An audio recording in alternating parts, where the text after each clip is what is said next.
তাহলে আপনারা দেখলেন যে আমার ইতিমধ্যে ভিসিনের কাজটাও কিন্তু কমপ্লিট হয়ে গেছে।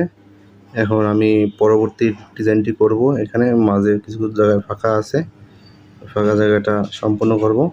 আশা করি আপনারা সম্পূর্ণ ভিডিওটা দেখলে কাজটা বুঝতে পারবেন। দেখুন আমি বিন্দি শ্রেণী ব্যবহার করতেছি, এখন এখানে চান ঢালাবো। তো আশা করি আপনারা কাজটা বুঝতে পারছেন। যদি বুঝতে পারেন তাহলে আমাকে একটা কমেন্টের মাধ্যমে জানাবেন আপনাদের মতামতটি।